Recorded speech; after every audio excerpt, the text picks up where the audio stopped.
Du Père et du Fils et du Saint-Esprit. Amen. La paix de Jésus soit dans votre maison, sa paix et sa joie. Alléluia. Nous lisons le Saint-Évangile selon Saint Jean chapitre 11 versets 45 à 57. Que ta parole, ô Jésus, rentre dans mon esprit, que ma bouche proclame ta parole et que mon cœur l'accueille. Amen. Alléluia. Merci Jésus. Saint... Les chefs des Juifs décident d'éliminer Jésus. Beaucoup de Juifs qui étaient venus chez Marie crurent en Jésus après avoir vu ce qu'il avait fait. Mais certains d'entre eux allèrent dire aux pharisiens ce que Jésus avait fait. Les pharisiens et les chefs des prêtres appelèrent à un conseil et là ils dirent « Où en sommes-nous ? Cet homme fait quantité de miracles, si nous le laissons faire, tous vont croire en lui. Les Romains vont alors intervenir et ils sont capables de tout détruire. Nous-mêmes, le temple et la nation. » À ce moment, l'un d'eux intervint. C'était Caïphe, le grand prêtre pour cette année-là. Et il dit, « Vous ne savez pas vous y prendre. Faites le compte. Il vaut mieux qu'un seul homme meure pour tout le peuple plutôt que de voir la ruine de toute la nation. » Caïphe n'a pas dit cela de lui-même. Il était le grand prêtre de cette année-là. Et il était prophète quand il disait que Jésus allait mourir pour la nation. En fait, ce n'était pas seulement pour la nation, mais aussi pour rassembler dans l'unité les enfants de Dieu dispersés. Ce jour-là, ils décidèrent de le tuer. Pour cette raison, Jésus ne pouvait plus circuler sans danger chez les Juifs. Il s'éloigna vers le désert et il demeura avec ses disciples dans une ville nommée Éphraïm. La Pâque des Juifs était proche et beaucoup montèrent de leur campagne à Jérusalem avant la Pâque pour se purifier.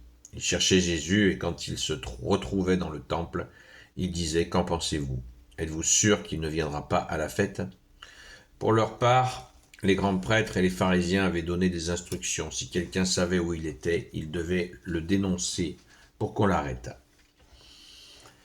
Merci Jésus de t'être offert pour nous. Alléluia. Nous sommes la veille de la fête des Rameaux. Jésus va faire son entrée triomphale à Jérusalem et qui mènera bien sûr à sa passion, à sa mort et à sa résurrection. Merci Jésus. Merci Jésus de t'être offert pour nous. Merci Jésus d'être ressuscité pour nous. Alléluia.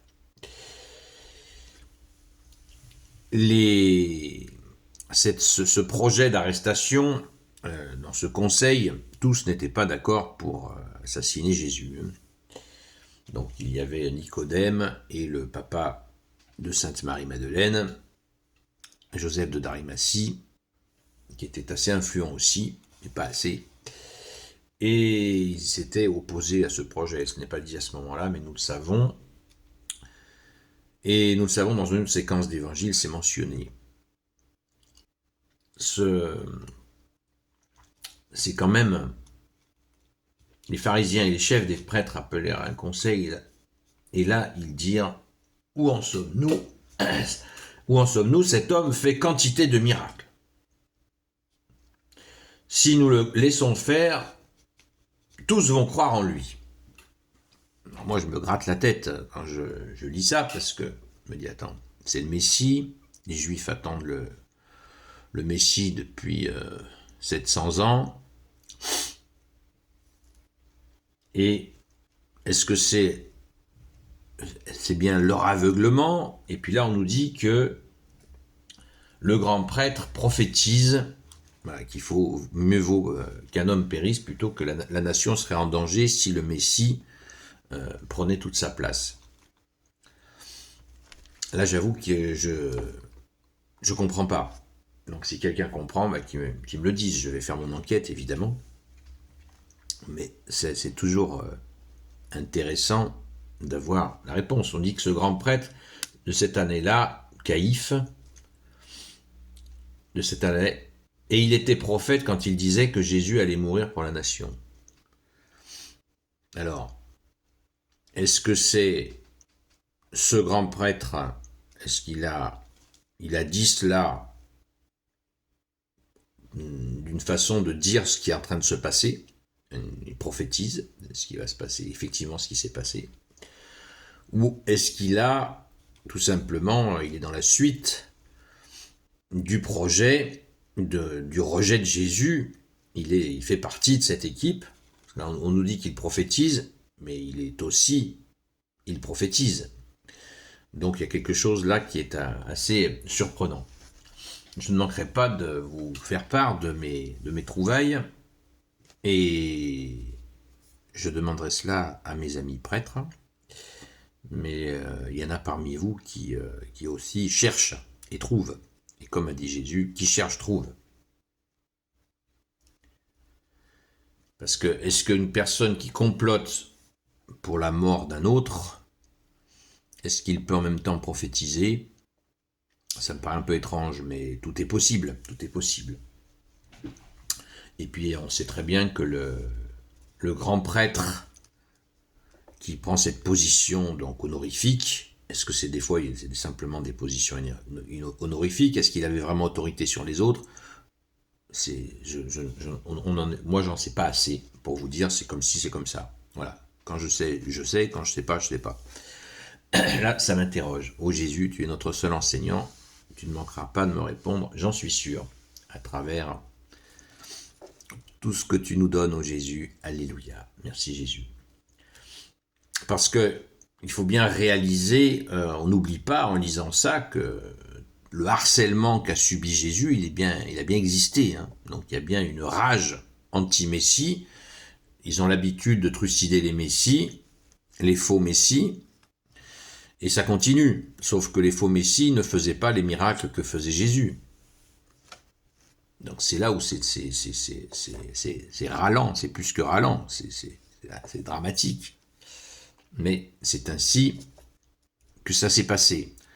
On peut imaginer que ça aurait pu se passer autrement, s'ils avaient reçu le Messie, et ça y est, tous là, waouh, parce que Jésus ne cesse de le dire, si vous m'aviez reçu, Jésus, quand il pleure sur Jérusalem, qu'est-ce qu'il fait? Il dit, si vous aviez accueilli, quand vous avez été visité, à la fois par les prophètes, et maintenant par le Messie, ce se serait passé autrement.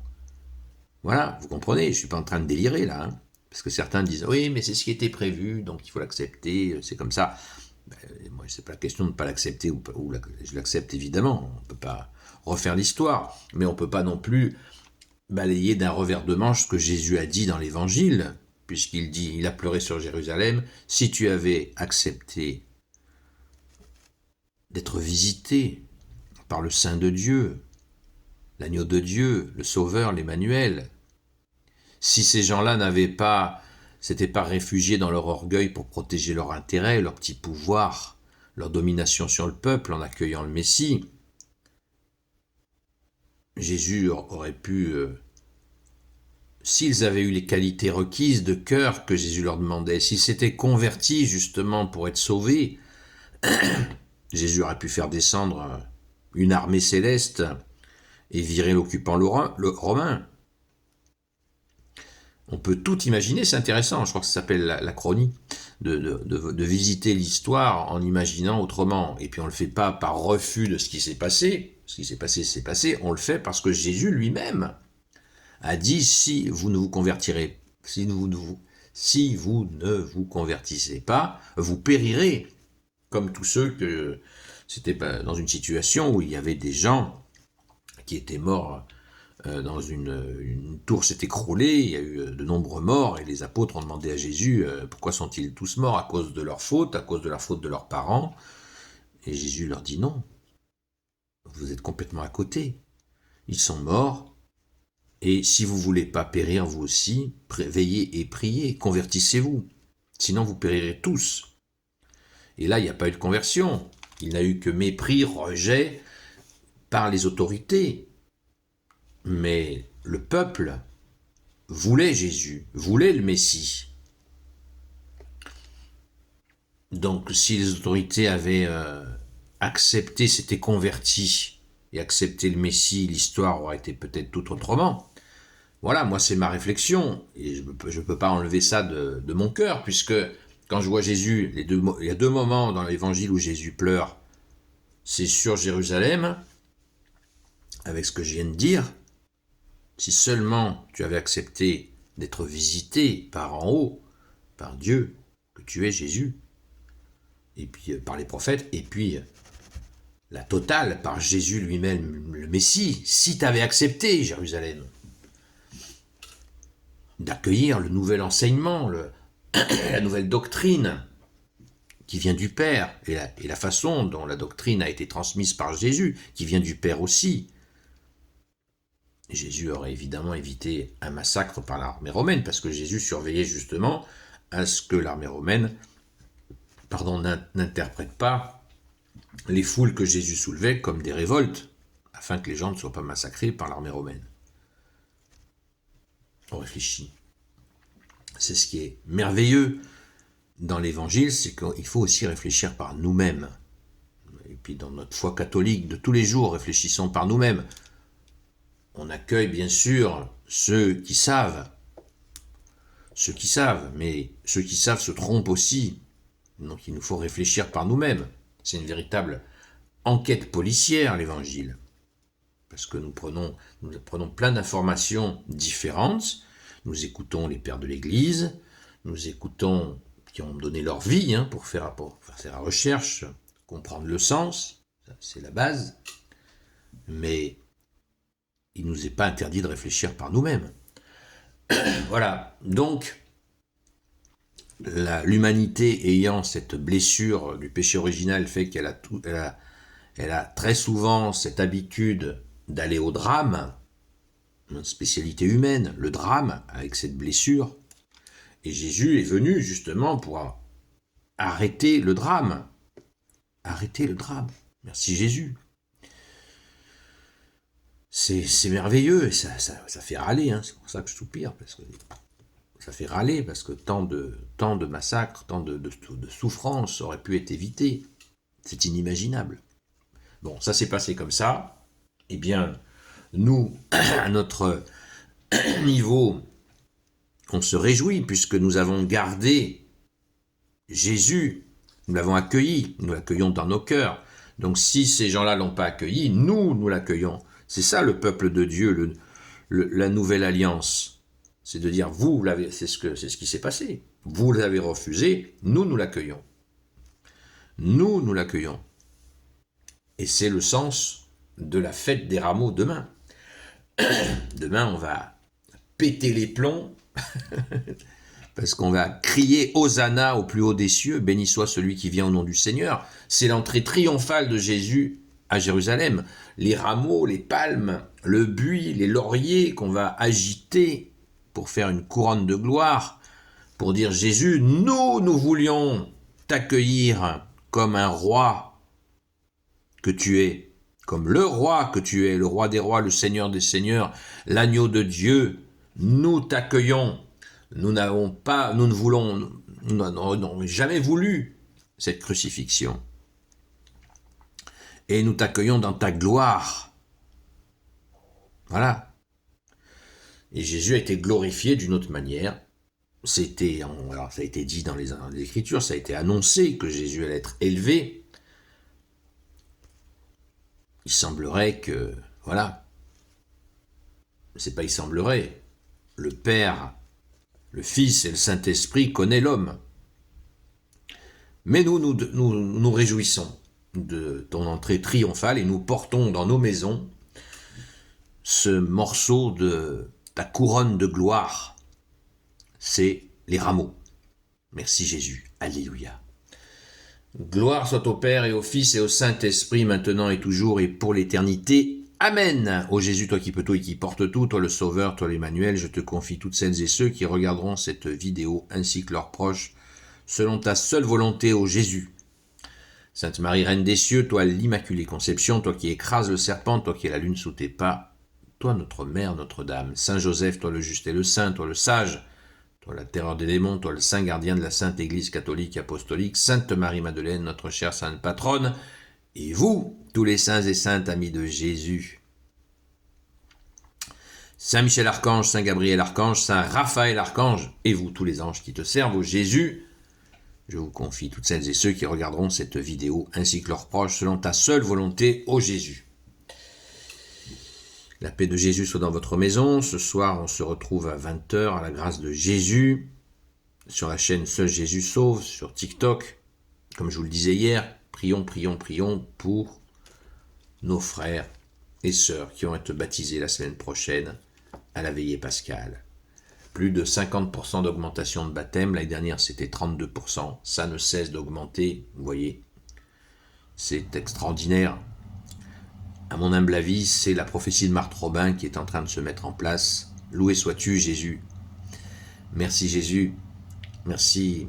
Prions aussi pour les personnes qui les accompagnent, les prêtres, les diacres, mais aussi les laïcs qui accompagnent les futurs baptisés. Nous nous réjouissons de cette veillée pascale, d'avance bien sûr, mais à chaque jour suffit sa peine, demain s'occupera de lui-même, nous dit Jésus. Donc là, nous préparons, pensez à aller chercher des rameaux. Le rameau d'olivier, le rameau de buis, le rameau de laurier. Les palmes, c'est pas trop dans notre coin. Les grandes palmes. Merci Jésus d'être le roi de gloire, le Dieu de nos vies. Amen. Et ainsi demain nous pourrons changer, remplacer nos anciens rameaux par les nouveaux, la nouvelle couronne de gloire chaque année renouvelée. Merci Jésus. Alléluia. À très vite.